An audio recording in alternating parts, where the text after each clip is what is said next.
If you were to ask 100 people what the purpose of their business is, you would likely get 100 different answers. Some people would argue that the purpose is to provide goods and services to their customers. Others would argue that it's to provide a rewarding environment and fulfilling jobs for their team. Some might argue it's to maximize shareholder value or to get a good return for their investors. And others, especially startups, where I spent most of my career, would argue that it's to make a dent in the universe or to maximize impact. But I don't think any of these are accurate. I think the purpose of your business is to transform your life. And in this video, I'm going to talk about why. My name is Sean Johnson. For 12 years, was a founding partner at Manifold, a venture holding company in Chicago. I've been a professor at Kellogg in the Innovation and Entrepreneurship Department. And I think that's it. I think that's the reason why most people start a business. And yet very few of us are willing to admit it. A startup founder would never dream of putting in their pitch deck that their vision is to have a home in Vail and to go skiing every weekend. An entrepreneur would never tell a journalist that their goal is to have enough time to hang out with their kids. A business owner would never put on a loan application that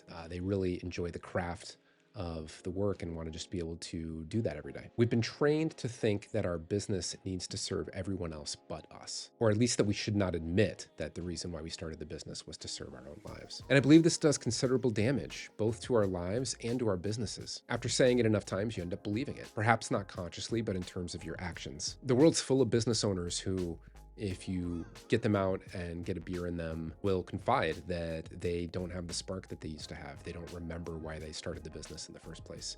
And I think that part of this is because they aren't willing to admit that the reason why the business exists is to serve them. And because of that, they serve everybody else instead. They make choices about the business that ultimately hurt them. They work themselves to death because they know that their investors need a good return. They abdicate too much control to their team because they want their team members to feel fulfilled and think that's the way to do it.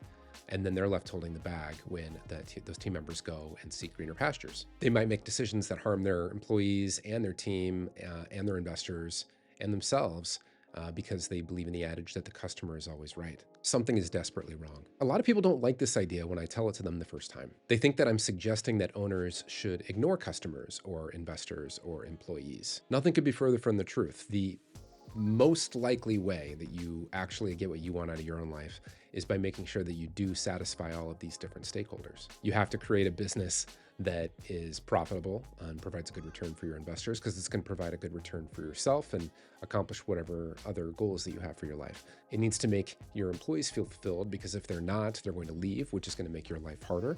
And while they're there, they're going to make your life miserable. And it needs to make your customers happy. If you can't make your customers happy, they're going to go elsewhere and you won't have a business before long. I just happen to believe that the best way to do this is to be honest with ourselves about what it is that we're ultimately trying to build. Interesting things can start to happen when you as the owner admit what it is that you're trying to accomplish and what the purpose of the business actually is. You get laser focused on the type of customer that you want to serve, not just that you feel like you need to serve. And so those interactions with those customers are more energizing rather than draining. You provide products and services that you want to sell, offerings that are valuable to the customer, that you can deliver repeatably and scalably, and are profitable enough to make the business valuable. You get really good at these things over time, leading to a differentiated business and a more attractive company. You end up with values that are aligned with the values of the owner, and you attract team members that are in alignment with those values. You build a business that can run without you because you've documented the systems and processes so the business can run whether or not you're there. And a company like this is a lot more attractive to customers, to employees, to investors. And all of this leads to a healthier business for a potential acquirer down the road if you ever decided you wanted to do that. But even if you didn't want to do that, you would know that you have built a business that somebody would theoretically want. You would have built a business that's capable of being sold, whether that's your end goal or not. A business like this is what I call an integrated business. Integrate just means you've taken these disparate stakeholders and you've managed to align their incentives effectively. The business is no longer divided against itself. If a business isn't divided against itself or has competing incentives, it's able to move effectively in the same direction. And a metaphor I like to think about this is a rowing team. Imagine that some people were trying to row forward and some people were trying to row backward, you probably wouldn't get very far. In rowing, they actually have a word for this. They call it swing. There's a great book by Craig Lambert that talks about swing, and he describes it this way. We are not so much swinging as being swung. The boat swings you. The shell wants to move fast. Speed sings in its lines and nature. Our job is simply to work with the shell, to stop holding it back with our thrashing struggles to go faster. Trying too hard sabotages boat speed. Trying becomes striving and undoes itself. Integrated companies feel like that.